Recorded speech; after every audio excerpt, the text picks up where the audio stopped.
Dear students, आप सभी का स्वागत है। स्टूडेंट्स, आप लोगों के एग्जाम को देखते हुए मैं लाया हूं आपके लिए पॉलिटिकल साइंस का क्वेश्चन पेपर। और ये आपके डीओई की तरफ से, सीबीएसई की तरफ से ये दिया गया, ये ऑफिशियल प्रैक्टिस पेपर है जो हर स्टूडेंट्स को दिए गए हैं करने के लिए एग्जाम देने से पहले। सबको करके जाना चाहिए। 25-26 का ये आपका प्रैक्टिस पेपर है, करके जाना है आपको एग्जाम देने से पहले। इसीलिए आपका एग्जाम होने ही वाला है, तो मैंने सोचा आपके लिए बना दूं, एक बार रिवीजन आपका हो जाए। समय 3 घंटे का आपका एग्जाम में रहेंगे। कितने घंटे का एग्जाम में? 3 घंटे का समय दिया जाएगा। अधिकतम जो मार्क्स 80 मिलेंगे। इसमें टोटल 30 प्रश्न आपको दिखे जाएंगे और A B C D E 5 भागों में ये विभक्त होगा, मतलब 5 भागों में बटे होंगे। और खंड ए में आपका एमसीक्यू होगा, फिर आपका खंड बी में आपका 2 अंकों का क्वेश्चन रहेगा 13 से 18 तक, जिससे 50 से 60 शब्दों में लिखना है। खंड सी में आपका 4 अंकों का शब्द रहेगा। ये 4 अंकों का क्वेश्चन रहेंगे जो 1923 तक का। ठीक है, आप लोग यहाँ देख रहे हैं, सब चीज आप लोग देख लीजिए वीडियो को रोक कर। और आप लोग चैनल में नहीं हो, चैनल को सब्सक्राइब जरूर कर लीजिए। टाइम वेस्ट नहीं करते हुए स्टार्ट करते हैं खंड ए को। ठीक है, एमसीक्यू क्वेश्चन देखते हैं यहाँ पे। पहला क्वेश्चन यहाँ पे है, देखिए पहला क्वेश्चन यहाँ पे क्या है। निम्नलिखित घटनाओं को उनके कालानुक्रमिक क्रम में व्यवस्थित कीजिए। मतलब कि यहाँ पे ये कह रहा है कि पहले क्या हुआ था, उसके बाद क्या हुआ, उसके बाद क्या हुआ, इसके अकॉर्डिंग आपको अरेंज करना है, सही अरेंज करना है। तो पहले क्या हुआ था? भारत स्वतंत्र हुआ था, संविधान सभा की पहली बैठक हुई थी। संविधान सभा ने संविधान की अंगीकार किया, को अंगीकार किया, संविधान लागू हुआ। तो सबसे पहले क्या हुआ भैया? यहाँ पे आप ये नहीं कि पहले भारत स्वतंत्र हो गया था, नहीं, पहले भारत स्वतंत्र नहीं हुआ। पहला जो है, पहले क्या हुआ था? संविधान सभा की पहली बैठक हुई थी। संविधान सभा की पहली बैठक हुई थी, स्टूडेंट याद रखना आप लोग, 9 दिसंबर 1946 को। 9 दिसंबर 1946 को पहली बैठक हुई। उसके बाद हमारा देश आजाद जो हुआ था वो हुआ था 1947 को। 15 अगस्त 1947 को क्या हुआ था? 15 अगस्त 1947 को देश आजाद हुआ। पहले आपका ये है। दूसरा नंबर में आपका देश आजाद हुआ। तीसरा नंबर में क्या हुआ ये देखो। तीसरा नंबर में आपका थर्ड ही पॉइंट आता है, संविधान सभा ने संविधान को अंगीकार किया, मतलब कि प्रारूप तैयार कर दिया था। कब? 26 जनवरी नहीं, 26 जनवरी 1949 को अंगीकार कर दिया था ये। 26 जनवरी 1949 को, 1949 को। ठीक है, और इसे लागू कब हुआ? इसका लागू किया गया था 26 जनवरी 1950 को। अंगीकार कब हुआ? 1949 को। लागू किया गया 26 जनवरी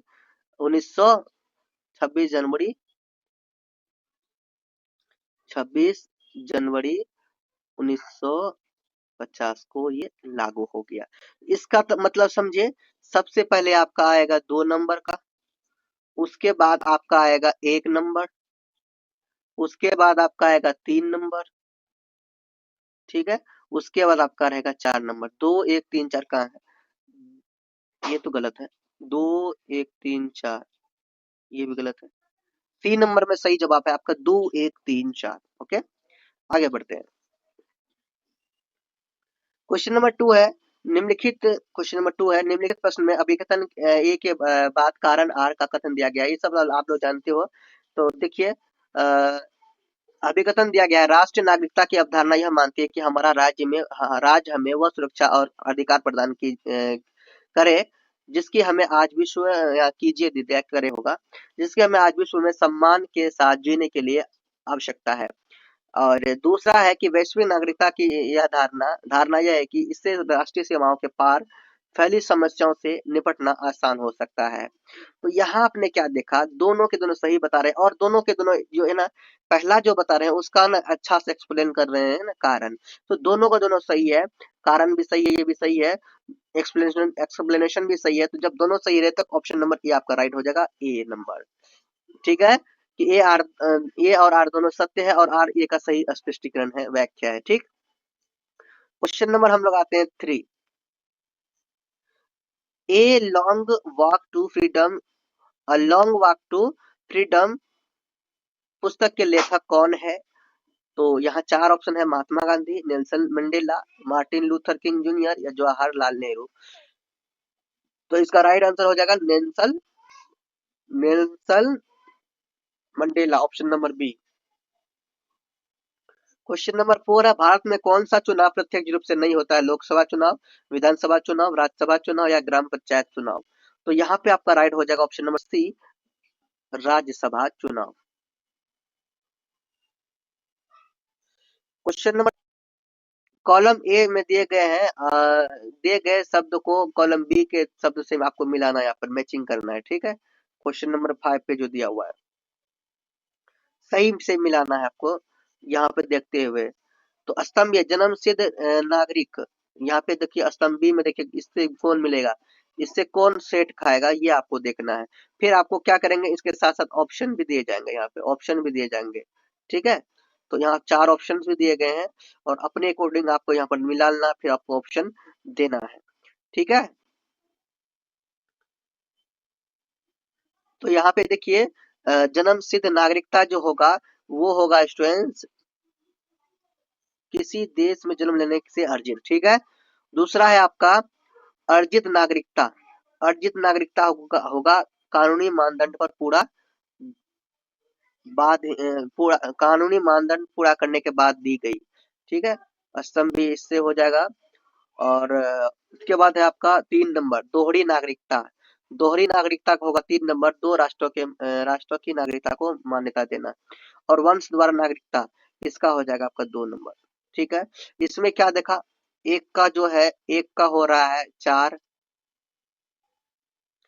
दो का जो है, दो का हो रहा है आपका 1, एक का 4, दो का 1, 3 का हो रहा है 3,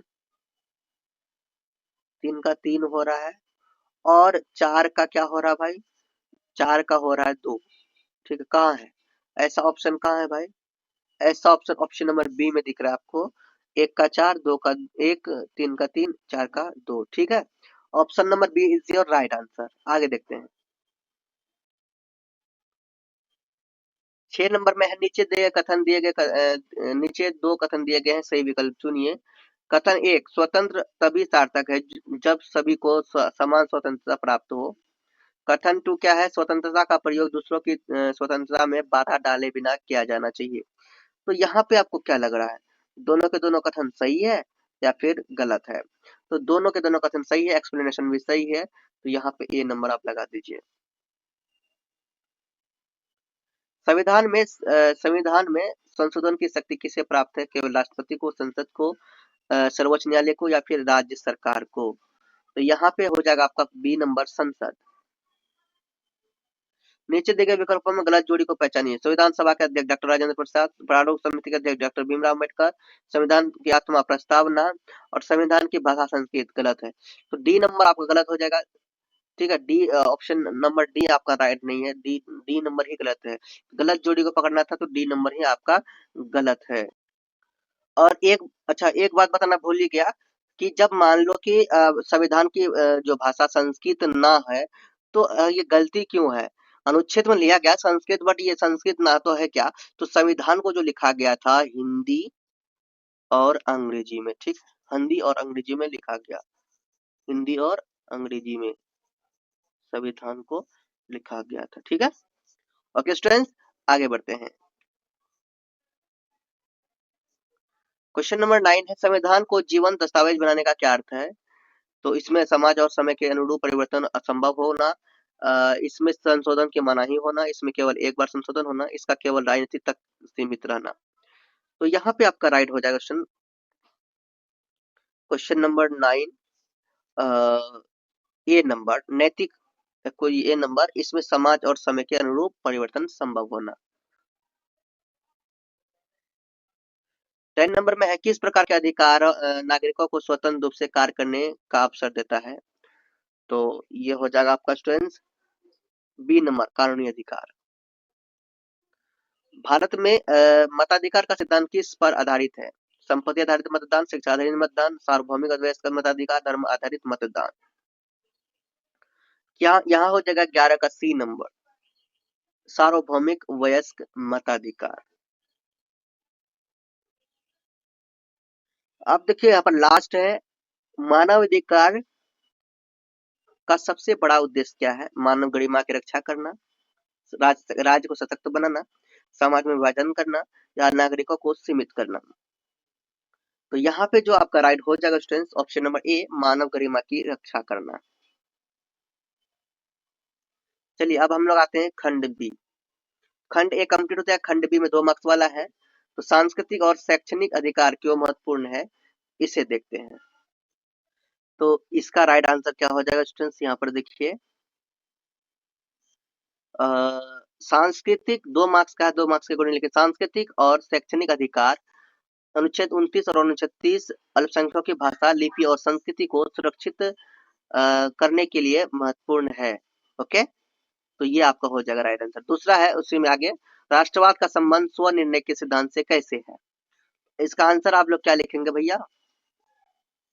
राष्ट्रवाद का संबंध स्वनिर्णय के सिद्धांत से कैसे है? तो राष्ट्रवाद और स्वनिर्णय का सिद्धांत आपस में गहराई से जुड़े हुए हैं, क्योंकि राष्ट्रवाद एक विशिष्ट पहचान वाले लोगों के समूह में अपने शासन स्वयं करने की इच्छा पैदा करता है। उसके बाद आपका क्वेश्चन नंबर 15 आता है। 15 नंबर में, भारत के संविधान के कौन कौन से प्रावधान सामाजिक न्याय को सुनिश्चित करते हैं? तो भारत संविधान की प्रस्तावना स्पष्ट रूप से सामाजिक और आर्थिक और राजनीतिक न्याय की घोषणा करती है। क्वेश्चन नंबर 16 है, न्यायपालिका मौलिक अधिकारों की रक्षा कैसे करती है? न्यायपालिका संविधान के अनुच्छेद 32 सर्वोच्च न्यायालय और अनुच्छेद 226 उच्च न्यायालय के तहत रिट जारी करके मौलिक अधिकारों की रक्षा करती है। अब देखो यहाँ पे स्टूडेंट देखिए, भारतीय संविधान की प्रस्तावना को संविधान की आत्मा क्यों कहता है? प्रस्तावना को संविधान की आत्मा इसलिए कहा जाता है क्योंकि यह संविधान के मूल दर्शन, आदर्शों और उद्देश्यों का सार प्रस्तुत करती है। क्वेश्चन नंबर 18 है, भारत में न्यायपालिका की स्वतंत्रता क्यों आवश्यक है? तो न्यायपालिका की स्वतंत्रता यह सुनिश्चित करने के लिए आवश्यक है कि न्यायाधीश बिना किसी राजनीतिक दबाव या बाहरी प्रभाव के निष्पक्ष निर्णय दे सकें। क्वेश्चन नंबर 19 है, राजनीतिक और आर्थिक समानता में अंतर। राजनीतिक समानता का अर्थ है सभी नागरिकों को समान राजनीतिक अधिकार जैसे वोट देना प्राप्त होना, जबकि आर्थिक समानता का अर्थ है समाज में धन का उचित वितरण और सभी के लिए जीवन की बुनियादी आवश्यकता की उपलब्धता सुनिश्चित करना। क्वेश्चन नंबर 20 है आपका, देखिए देख लेते हैं क्वेश्चन। अब देखिए यहाँ पर क्वेश्चन नंबर 20 कहाँ से स्टार्ट है? खंड सी में क्वेश्चन 19 से ही स्टार्ट है। क्वेश्चन नंबर 20 था, राष्ट्रवाद की भावना को बढ़ाने वाले 4 कारकों की व्याख्या कीजिए। तो यहाँ पर 4 मार्क्स दिए जा रहे हैं इनमें, तो चलिए इसे देखते हैं। देखो, राष्ट्रवाद को बढ़ाने वाले कारक साझा इतिहास, समान भाषा, साझा सांस्कृतिक विरासत और एक निश्चित भौगोलिक क्षेत्र के प्रति प्रेम राष्ट्रवाद की भावना को मजबूत करने वाले प्रमुख कारक हैं। तो इनके बारे में आपको मिलता जुलता लिख देना है, 3-4 पॉइंट और भी लिख, मतलब कि ये जो कारक जो है ना, एक कारक, देखो ये कारक है, ये कारक है, ये कारक है और एक कारक है, ठीक है। इसके इससे इसे हेडिंग देके, इसे पॉइंट देके इसके बारे में आप लिख देंगे तो आपका ये हो जाएगा, ठीक। अब आता है 21 नंबर का क नंबर, भारत में निर्वाचित आयोग की स्वायत्तता सुनिश्चित है। कथन के समर्थन में कोई 4 बिंदु लिखिए।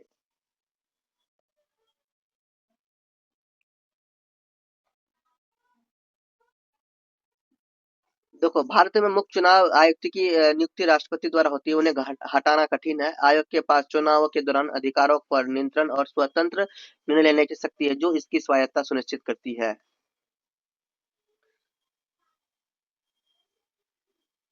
देखिए इसका ख नंबर,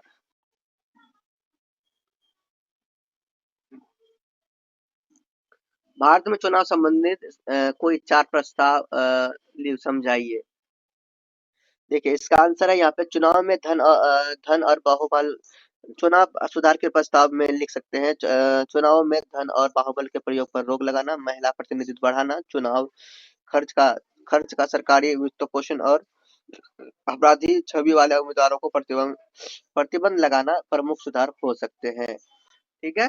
तो इसमें इसका और भी आप एक्स्ट्रा पॉइंट लिख सकते हैं, बट मैं आपको समझा रहा था थोड़ा छोटा पॉइंट बना के। अब है यहाँ पे 22 का क नंबर, राजनीतिक सिद्धांत के कोई 4 मुख्य उद्देश्य स्पष्ट कीजिए।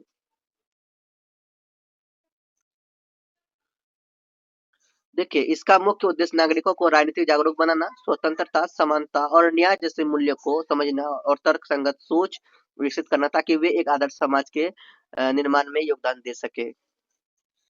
अब देखिए आगे है ख नंबर, राजनीतिक सिद्धांत का अध्ययन क्यों आवश्यक है, किन्हीं 4 बिंदुओं पर स्पष्ट कीजिए।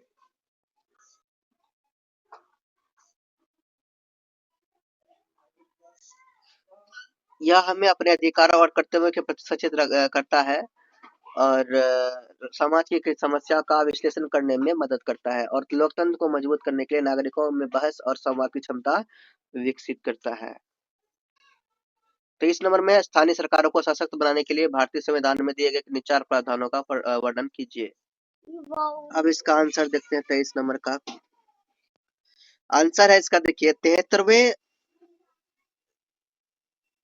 73वें और 74वें संशोधन द्वारा स्थानीय निकायों को संवैधानिक दर्जा दिया गया, नियमित चुनाव और अनिवार्य किए गए, महिलाओं के लिए आरक्षण दिया गया और उन्हें वित्तीय संसाधन जुटाने की शक्तियां प्रदान की गई। ओके, तो इस तरह से ये कंप्लीट हो। अब हम लोग आते हैं सेक्शन डी में। सेक्शन डी में देखिए आपको कुछ चित्र दिए गए हैं, ये चित्र है, ठीक है, आपको ये चित्र दिए गए हैं और इस चित्र के माध्यम से आपको यहाँ पर सॉल्व करना है, क्वेश्चन का आंसर देना है, ठीक है। चित्र में पूछा कि चित्र में दिखाया गया नेता किसका प्रतीक है, यूरोपीय संघ सदस्य देश का, भारतीय की संविधान सभा का, संयुक्त राष्ट्र संघ परिषद का या फिर नाटो संगठन का। तो यहाँ पे आपको राइट आंसर देना है, आपको क्या लग रहा है कौन सा आपका आंसर यहाँ पर होना चाहिए, ठीक है। तो ये जो है ना, तो ये यहाँ पे जो है कहाँ का है, संयुक्त राज्य, ये कौन सा क्या कर रहा है, ये आपका संघ देश का परिषद, चित्र में दिखाया गया नेता किसका प्रतीक है, तो संयुक्त राष्ट्र सुरक्षा परिषद है ना, ये है आपका, ठीक, ऑप्शन नंबर सी, संयुक्त राष्ट्र सुरक्षा परिषद का।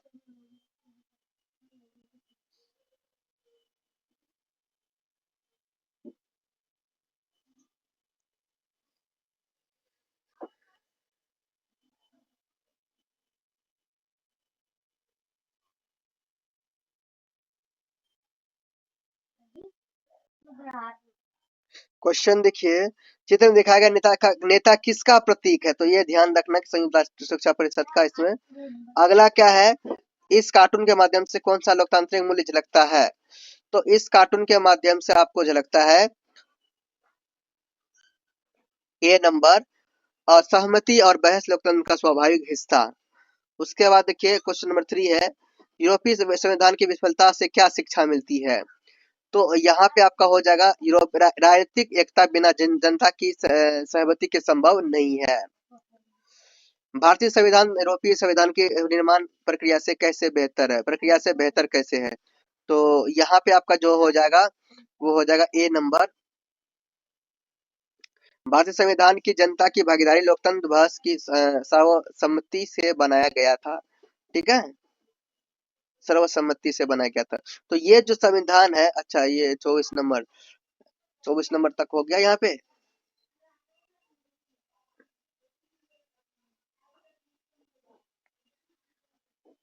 तो यहाँ पे आपने 4 तो ऑप्शन देख लिया, यहाँ का 4 कितने ऑप्शन, यहाँ का 4, 24 का यहाँ पर 4 ऑप्शन देख लिया। तो ये कहाँ का संविधान था, तो यूरोप,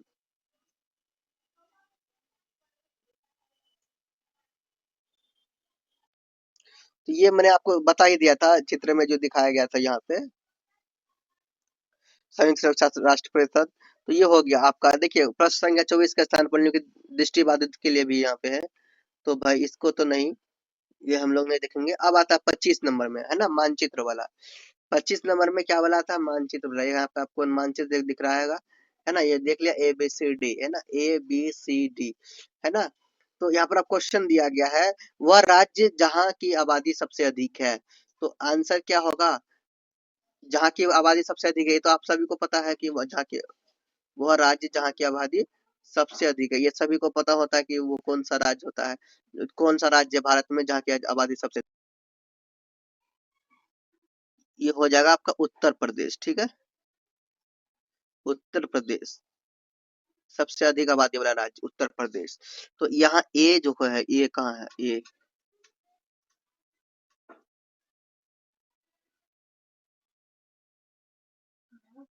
यहाँ पे भी आपको सही भरना है ना, यहाँ पे भी आपको सही भरना है कि कौन सा कहाँ पे लगेगा, कहाँ पे नहीं, है ना, कौन सा एरिया को दिखाता है, यहाँ पे आपको सही सही भरना है। ठीक, ये जो है ये क्या है, ए में क्या है, बी नंबर में क्या है, डी नंबर में क्या है, ठीक है, सी नंबर में क्या है, और ए नंबर में क्या आता है, ये आपको सही सही फिल करना है, ध्यान देना। देखो यहाँ पे जो है ना उत्तर प्रदेश पे आपको बी नंबर पे उत्तर प्रदेश है, तो यहाँ पे यूपी उत्तर प्रदेश यहाँ पे लिख दोगे या मेंशन कर दोगे। तो क्वेश्चन के अकॉर्डिंग आपको यहाँ पर मेंशन करना है, देन आपको वहां पर फिल फिल करना है, यहाँ पे फिल करना है, ठीक है, यहाँ पे फिल करना है। तो वह राज्य किस जिसकी राजधानी मुंबई है, तो महाराष्ट्र, इसका क्या आएगा, महाराष्ट्र, ठीक है, महाराष्ट्र हो जाएगा। और ये महाराष्ट्र कहाँ है ये भी आप लोग देख लीजिए। ऑप्शन नंबर यहाँ पे जो सी है ये है आपका महाराष्ट्र, ऑप्शन नंबर सी में क्या है, ये महाराष्ट्र है, यहाँ पे महाराष्ट्र है, ठीक है। आगे बढ़ते हैं। अब क्वेश्चन देखो यहाँ पे क्या है, वह राज्य जिसकी राजधानी बेंगलुरु है, तो यहाँ पे बेंगलुरु कर्नाटक की राजधानी होती है, किसकी, कर्नाटक की। तो कर्नाटक कहाँ है भैया, कर्नाटक है ऑप्शन नंबर यहाँ पे ए में जो है आपको यहाँ पर फिल करना है, ये ए में कर्नाटक है, ठीक है, ए में क्या है, कर्नाटक, ये कर्नाटक में है, ठीक है।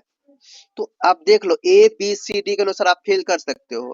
पहला क्वेश्चन के अनुसार आप यहाँ पे फिल करोगे। पहला क्वेश्चन में जो आया था हमारा बी आया था, ठीक है। तो यहाँ पे कैसे फिल करोगे, यहाँ लिखोगे बी, ठीक है, यहाँ लिखोगे उत्तर प्रदेश, उत्तर प्रदेश। दूसरा में आपका क्या आया था,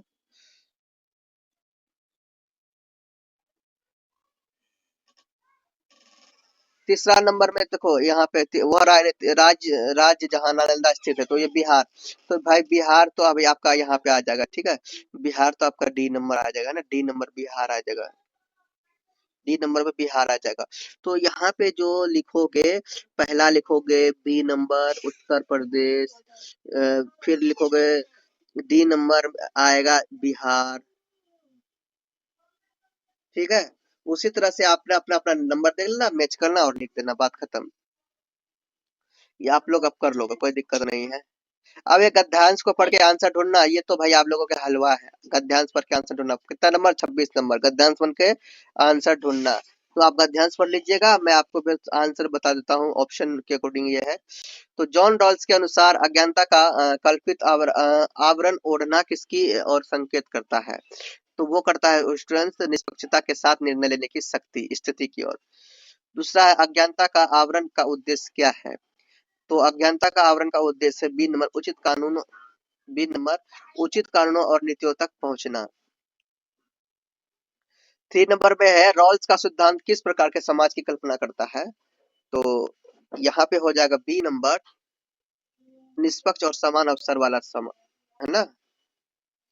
अगला है रॉल्स के अनुसार व्यक्ति को नीतियां बनाते समय क्या क्या ध्यान रखना चाहिए, तो यहाँ पे आपका हो जाएगा बी नंबर समाज के सभी वर्गों का, ठीक। तो इस तरह से ये भी कंप्लीट। आप लोग कहाँ से, आप लोग यहीं से खोजोगे, पढ़ोगे अच्छा से तभी बन पाएगा। उसके बाद फिर क्वेश्चन नंबर कितना आता है यहाँ पे देखिए, खंड ई क्वेश्चन नंबर कितना, 27। 27 से आपका यहाँ जितने भी क्वेश्चन से अधिक रहे ना, जितने भी क्वेश्चन से अधिक रहे सबका आंसर मैं आपको दे रहा हूँ, टाइम नहीं है उतना मैं आपको समझा नहीं सकता यहाँ पे अलग से, ठीक है। तो चलिए मैं आपको दिखाता हूँ। देखो यहाँ पे आपको आंसर यहाँ पर दिया जाएगा।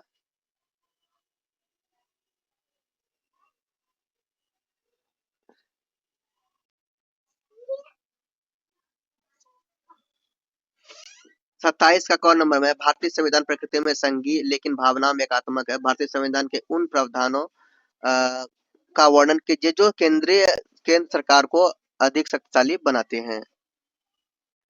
स्टूडेंट्स ये 27 का क और ख का आंसर आप लोग यहाँ पर देख लीजिए, शॉर्ट में आप लोग देखिएगा, वीडियो को रोक कर आप लोग पढ़ लीजिएगा, ठीक है। क और ख का शॉर्ट में आपको देखना है बिल्कुल।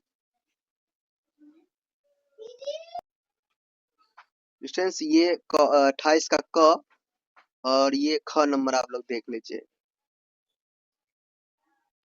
और ये 29 का क, ठीक है, 29 का ख, 30 का क और 30 का ख, ठीक है, कंप्लीट है ये। इस तरह से मैंने आपको सभी दे दिया है। आप तैयारी कीजिए, अच्छा से एग्जाम दीजिए, बहुत अच्छा से एग्जाम दीजिए, मतलब कि आपको बुक भी देख लेना है, मोस्ट एंड क्वेश्चन जो स्कूल में कराए गए तो उसे भी देख लेना है, देन एग्जाम देना, बहुत अच्छा एग्जाम जाएगा। Best of luck, all the best. और चैनल को सब्सक्राइब नहीं किए हो जरूर कर लेना दोस्त। मिलते हैं नेक्स्ट वीडियो में। बाय। जय श्री कृष्ण, बोलिए प्रेम से रहो, प्रेम से पढ़ो, प्रेम से बोलो।